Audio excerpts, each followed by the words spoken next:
नमस्कार, जय जोहार, जय बस्तर, जय Chhattisgarh, ex Indian Army soldier Yuvraj Kumar. I have brought you the best discussion about English. So friends, इससे पहले जस्ट इसको मैंने छत्तीसगढ़ी में ब्रीफ किया था और अभी मैं इसको प्रॉपर हिंदी में ब्रीफ करने जा रहा हूँ। तो इंग्लिश जो है क्या है, इंग्लिश एक ऑफिशियल लैंग्वेज, सेकंड लैंग्वेज है ना, हमारे देश का। और मुझे अपनी भाषा पर गर्व है, मुझे छत्तीसगढ़ी पर गर्व है, मुझे बस्तरिया भाषा पर गर्व है। लेकिन अगर हमारे देश को दूसरे देशों के साथ compete करना है या कहीं फॉर्म भरना है या कोई पढ़ाई भी है तो इंग्लिश में ही है। तो वहां पर हमारे पास एक चैलेंजेस आ जाता है, जैसे मेरे भी बच्चे, उनको कैसे पढ़ाऊंगा। तो उसके लिए फैमिलियर करने के लिए मैंने कोशिश की, एक पहल की है, जिसमें कि आज मैं एक शॉर्ट सा ओवरव्यू दूंगा और बीच बीच में ऐसे लाता ही रहूंगा जो भी तरीका होगा जो कि मैं आपको लेआउट कर सकूं मेरे सामने, जो भी एक्सपीरियंसेस है। सबसे पहले तो एक चीज कहूंगा कि साउंड्स, इंग्लिश कोई भी भाषा होती है उसमें आवाज होता है। बच्चा भी रोता है तो रोता है, क्राइंग करता है, रो रहा है, वो भी एक साउंड होता है। तो सबसे पहला साउंड निकलता है एक इंसान के मुंह से। तो माँ के पास जैसे ही आप बोला ना पालने में थे तो एक साउंड निकला रोने की। तो रोने की आवाज ए से लेके जेड तक हो, चाहे अनार का आ से लेके छ तक ज्ञा तक हो। और यहां से जैसे ही साउंड होता है और अल्फाबेट बनता है। अल्फाबेट से जब हम बनाते हैं तो क ल कल, तो जो भी है CAT कैट बना, वर्ड्स बना। द ग्रुप ऑफ अल्फाबेट्स क्या होते हैं, वर्ड्स होते हैं। अब वर्ड हो गया फ्रेंड्स CAT कैट। अब यहाँ पर एक प्रॉब्लम आती है जो कि खास करके रूरल एरियाज में, अगर हम जब बच्चों को सिखाते हैं तो ABCD, ए को ए भी बोलते हैं, अ भी बोलते हैं, लेकिन कब ए बोलते हैं और कब आ बोलते हैं वहां पर बच्चों को सबसे ज्यादा प्रॉब्लम आती है, जो कि मैं ग्राउंड लेवल का मेरा एक्सपीरियंस है। बिकॉज टीचर था मैं प्राइमरी स्कूल का, जहां पर मैंने ये चीज को एनालाइज किया। तो बच्चे कभी कभार मेरे को पूछते थे कि सर CAT कैट बोले हो आप, तो CERTAIN सर्टेन क्यों बोल रहे हो। सो फ्रेंड्स, जहां पर CE हुआ वहां पर स और CA हुआ वहां पर क। इस प्रकार के जो लॉजिक्स हैं वो खुद से बनाने पड़ते हैं, क्योंकि इंग्लिश एक भाषा है, इसके लिए कोई मतलब जो ग्रामर है वो हमारे देश में हमको समझने के लिए बना है। किसी देश की भाषा है उसको सीखने के लिए तरीका बना है, राइट। लेकिन किसी देश की भाषा है और वो बोलते कैसे हैं वैसा करके अगर बुलवा दो तो बाद में ग्रामर आप पढ़ सकते हो, क्योंकि grammar doesn't require for speaking English properly. वो कैसे बोलते हैं अगर वो ढंग से आपने सीख लिया, वो अनुभव ज्यादा मैटर करेगा। ग्रामर भी रिक्वायर है, जैसे हिंदी हम बोलते हैं, लेकिन शुद्ध हिंदी बोलने के लिए, शुद्ध इंग्लिश बोलने के लिए ग्रामर की जरूरत है, राइट। तो लेकिन ऐसा नहीं है कि जो जिसको ग्रामर नहीं आता वो इंग्लिश बोल नहीं पाएगा और बहुत अच्छे से बोलेगा। और जैसे कि मैंने इंग्लिश बोलना सीखा उसके बाद मैं पढ़ रहा हूं। किसी भी बात को अन्यथा नहीं लेंगे और बिल्कुल disclaimer will be applicable. Clause जो होता है एक सब्जेक्ट और प्रेडिकेट होता है, ठीक। सब्जेक्ट क्या है, जैसे कि Ram, Ram writes a letter. Ram हमारा सब्जेक्ट हो गया। Ram, I, we, you, they, he, she it, these are all subject. इसी को प्रोनाउन भी बोलते हैं, सब्जेक्ट भी बोलते हैं, राइट।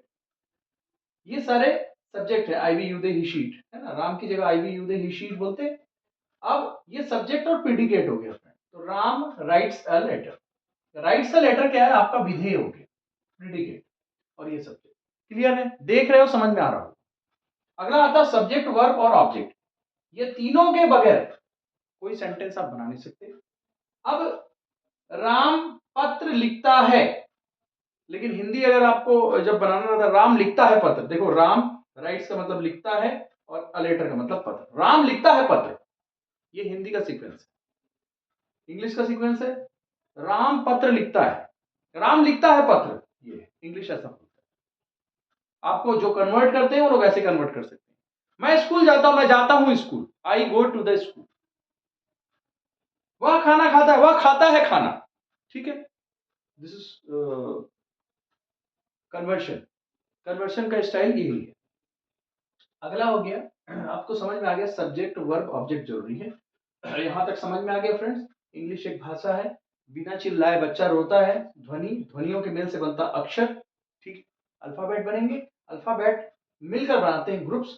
CAT कैट एक वर्ड बना, ठीक है फ्रेंड्स, जिसका सेंस निकला। उसके बाद है क्लॉज। क्लॉज में क्या होता है, सब्जेक्ट और प्रेडिकेट होता है। क्लॉज मिलकर बनाते हैं सेंटेंस, सब्जेक्ट, वर्ब, ऑब्जेक्ट। ये है सेंटेंस का पैटर्न। उसके बाद बताया मैं स्कूल जाता हूं, मैं जाता हूं स्कूल, मैं आई जाता हूं, गो टू द स्कूल, मैं स्कूल जाता हूं, जब भी आपको कन्वर्ट करना है। ठीक है, सिंपल सा तरीका है। मैं खाना खाता हूं, मैं खाता हूं खाना, लिखिए, उसके नीचे उसकी इंग्लिश लिख दीजिए, आपको सही इंग्लिश हो जाएगी। थोड़ी बहुत दिमाग लगानी पड़ेगी, गो टू द स्कूल कहां पर द लगाना है, ये सब हल्का सा, लेकिन इतना तो है कि द अगर नहीं भी लगा पा रहे तो आप 60% तो पहुंच चुके हो। और जब बार बार आप किताबों को पढ़ेंगे, मैं बार बार बोल दिया कि मेरा एक ही टैबलेट है, सुबह शाम दोपहर। अगर टीडीएस कब है, जब खांसी बहुत ज्यादा है, लेकिन मैं आपको बीटी देता हूं, अगर बिल्कुल आप इंग्लिश नहीं बोलते हो तो 30 मिनट इंग्लिश को सुनो, 30 मिनट इंग्लिश को शाम को बोलो। सुनना भी है, देखना भी है। सुनना देखना आपका यूट्यूब में हो जाता है, अपनी टेक्स्ट बुक को पढ़ लो। और बोलना, बोलने के लिए क्या, रीडिंग कर लो अगर स्टूडेंट हो तो, बाकी नहीं हो, जो सीखना चाहते हैं अपने छोटे बच्चों से बोल लो। ठीक है, उसके बाद सॉरी मैं यहां पर लिखा हूं टेंस आता है। अभी के समय को इंग्लिश में क्या बताएं और पुराने समय को इंग्लिश में क्या बताएं, पास्ट, और फ्यूचर को क्या बताएं, होगा या बनेगा। गागेगी आया मतलब शैल बी लगना है। प्रेजेंट टेंस मतलब अभी के समय को, और पास्ट टेंस मतलब पुराने समय को, और भविष्य में गागेगी जहां आता है मैं जाऊंगा, खाऊंगा, ये सब। अब यहां पर फ्रेंड देखें, एमिजा आई एम अ टीचर, मैं टीचर हूं। आई वॉज अ टीचर, मैं टीचर था। आई शैल बी अ टीचर, मैं टीचर बनूंगा। I will be an intelligent, मैं इंटेलिजेंट होऊंगा। ठीक है, इस प्रकार से बोल सकते हैं, राइट। तो यहां पर फ्रेंड्स इतना क्लियर है आपको, वर्तमान समय को बताने के लिए, भूत समय को बताने के लिए, और भविष्य को बताने, यहां पर है। इसके बिना इंग्लिश नहीं चलती। टेंस रीड की हड्डी है। मैं भी जो सिखाता हूं, मैं बोलता हूं कि ग्रामर जरूरत नहीं है, लेकिन कहीं ना कहीं ग्रामर उसके अंदर आता है। ठीक है फ्रेंड, ग्रामर उसके अंदर आता है। आपको ग्रामर है बोल के नहीं सिखाता मैं, जब इंग्लिश सिखाता हूं तो इसीलिए आप बहुत इजीली सीख लेते हो। जैसे कि मैं बोलता हूं आपको कई बार कि मैं लिखता हूं आई राइट, मैंने लिखता आई डोंट राइट, क्या मैं लिखता हूं डू आई राइट, क्या मैंने लिखता डोंट आई राइट। मैं उसको हल्बी में बोल दूंगा, मैं लिखूं आई राइट में ना लिखे आई डोंट राइट, काय मैं लिखूं आई डू आई राइट, काय मैं ना लिखे डोंट आई राइट, तो डेफिनेटली जो बस्तरिया है, बस्तर का जो बंदा है वो बोलना सीख जाएगा। तो उसको पता चल गया है कि मैं लिखूं आई को आई राइट बोलते हैं, मैं ना लिखे जब ऐसे करते हैं तो इसको आई डोंट राइट बोलते हैं। काय मैं लिखूं आई जब पूछते हैं तो डू आई राइट बोलते हैं, काय मैं ना लिखे बोलते हैं तो डोंट आई राइट बोलते हैं। तो ये जो बॉडी एक्शन उससे पता चल जाता है उसको, राइट। अब अगला मैं आता हूं पार्ट्स ऑफ स्पीच। आप चलाना चाहते, बोलना चाहते थे इंग्लिश, इंग्लिश के बारे में बता दिया भैया। अभी को कैसे बयां करना है को कैसे बोलना है, था को कैसे बोलना है, और गा को कैसे बोलना है। अभी की बात करोगे तो है बोलोगे लास्ट में, लास्ट पुरानी बात करोगे तो था बोलोगे, आने वाला बात करोगे तो गागे ही आएगा, मैं जाऊंगा खाऊंगा। ठीक है, तो मैं खेलता था, मैं खेला था, और मैं खेलूंगा, गा आया ना। यहाँ तक खत्म हो गया पार्ट ऑफ स्पीच। अब साइकिल को चलाना चाहते हो तो सीट पे बैठना पड़ेगा, पीछे से गुरु पकड़ेगा। One day will come that you will be able to ride bicycle independent, proper, practically, confident. वो कैसे होगा? Ram lives in Ayodhya because he is very intelligent.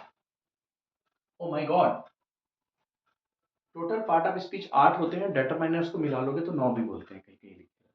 Controversy में मत पड़िएगा, कोई भी चीज की टाइप्स जो है आप 4-5 अपने समझने के लिए करते हैं। ठीक है, नहीं सर इस किताब में तो इतना लिखा है बोल के बिल्कुल भी।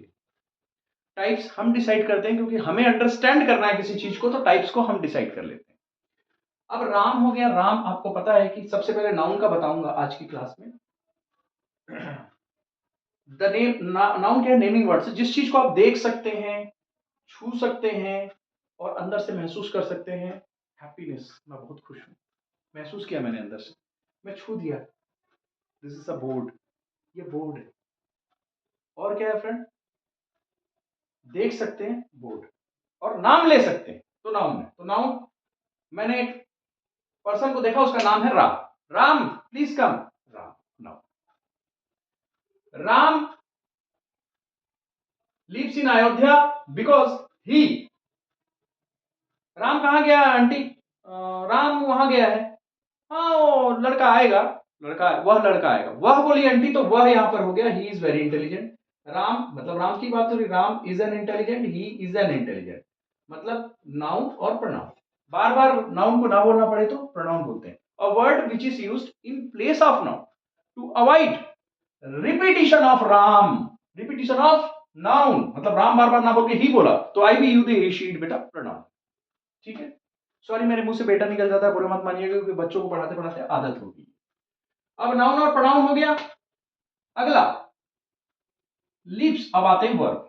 अब करना क्या है भाई, आदमी है तो काम तो करना पड़ेगा। वर्ब क्या होता है, a word which shows action or being. A word which shows action or being क्या है, वर्ब है। मतलब कोई भी चीज दिन में जो काम करते हो जिसके लास्ट में ना आता है, हिंदी ना, लिखना, जाना, खाना, पीना, राइट। तो राम लिप्स क्यों लगा हुआ है, क्योंकि राम सिंगुलर है, राम एंड सीता रहता तो लीव आता फ्रेंड। एक ही चीज ध्यान रखना है, I we you they he she it, I we you they Ram and Sita के साथ लीव, ही शी इट और सिंगल राम होगा तो लीव्स। ये चीज का ध्यान रखिएगा, सिंगुलर और प्लूरल नंबर का रहता है। उसके बाद Ram lives in Ayodhya, Ram lives और अयोध्या को कौन जोड़ रहा है, preposition. A word which links a phrase to the words, right, या to noun and pronoun, noun और प्रोनाउन और एक फ्रेज जोड़ रहा है इसको, ठीक है। तो ये ज्वाइन कर रहा है और नाउन के पहले पोजीशन लिया, कभी कभार प्रोनाउन के पहले पोजीशन लेता है, it takes position before noun and pronoun.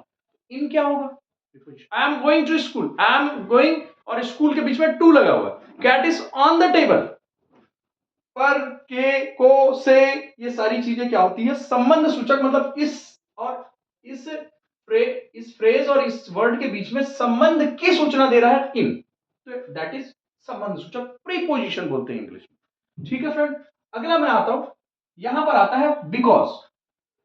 Ram lives in Ayodhya because he is very intelligent, मैंने बोला था ना, ये हो गया जंक्शन, एक रास्ता इधर को गया, एक रास्ता इधर को गया, और दो चौराहों को जोड़ने वाला जंक्शन कहलाता है, और दो एक जैसे रास्तों को जोड़ने वाला कंजक्शन कहलाता है, इसको समुच्चय बोधक कहते हैं। यहां पर भी एक सेंटेंस है, यहां पर भी एक सेंटेंस है, both sentence are independent here and dependent होता, सॉरी यहां पर डिपेंडेंट है। Ram lives in Ayodhya because, क्यों अयोध्या में क्यों रहता है भाई, क्योंकि वो इंटेलिजेंट।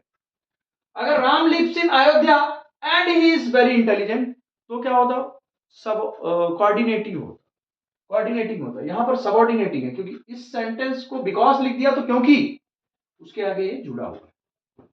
ठीक है, तो there are two types of conjunction, subordinating conjunction and coordinating conjunction also. Okay, types में अगली क्लासेस में मैं बता दूंगा, जिस दिन कंजक्शन का क्लास होगा प्रॉपर।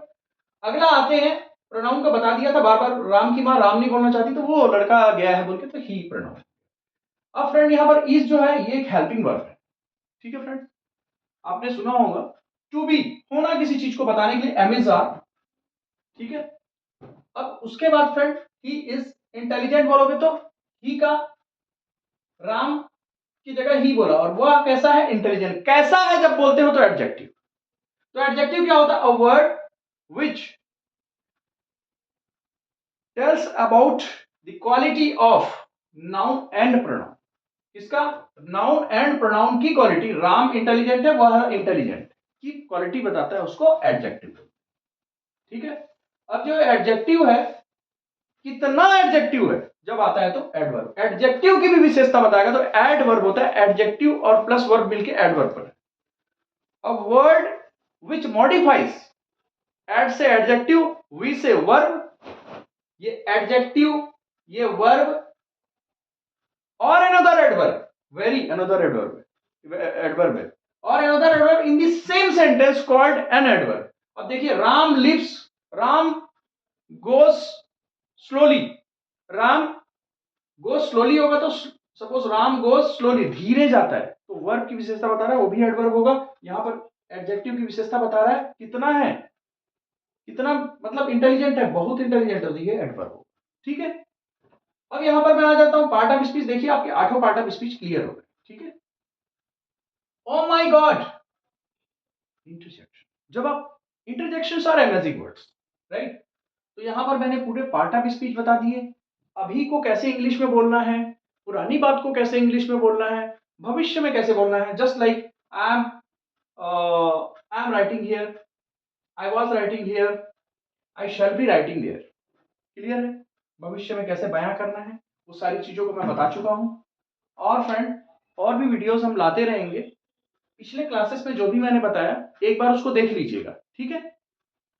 तो यहां तक सभी चीज क्लियर है। तो वीडियो ज्यादा लंबा हो जाता है बोल के नहीं बोलते, मैं धीरे से इसलिए बता रहा हूं। बेशक वीडियो 22 मिनट का हो गया होगा, आप लोग देखेंगे, उसमें व्यूज आएंगे, कमेंट्स आएंगे, तो मैं वीडियो को उसी हिसाब से बनाऊंगा, क्योंकि मेरा एक ही ध्येय है कि आपको समझ में आना चाहिए, ठीक है। अगली क्लासेस में शायद मैं सेंटेंस के बारे में बताऊंगा कि how many types of sentences, right. Sentence क्या होता है, अब तो इतना बता दिया, साउंड्स के बारे में, अल्फाबेट के बारे में, वर्ड के बारे में, सेंटेंस के बारे में। अब अपने काम की चीज क्या, सेंटेंस, कितने टाइप के सेंटेंस होते हैं, ये बेसिक चीज है, इतना पता है। इसके साथ आपको 30 मिनट इंग्लिश को पढ़ना है, 30 मिनट इंग्लिश को देखना और सुनना है। माता जी को देखे और सुने, माँ बोलना सीखे, तो इंग्लिश को देखोगे और सुनोगे तो इंग्लिश बोलना सीखो। फिर क्या करोगे, देखना और सुन के इंग्लिश अंदर जाती है, बोल के इंग्लिश की प्रैक्टिस करते हैं, बाहर आती, प्रोडक्टिव स्किल्स बोलते हैं उसको, बोलते हैं रिसेप्टिव स्किल्स, राइट। आप लोग हायर क्लासेस में जाओगे तो पढ़ोगे। Okay, wish you all the best. English Balaji Gyankunj Sagar channel welcomes you always. जय हिंद।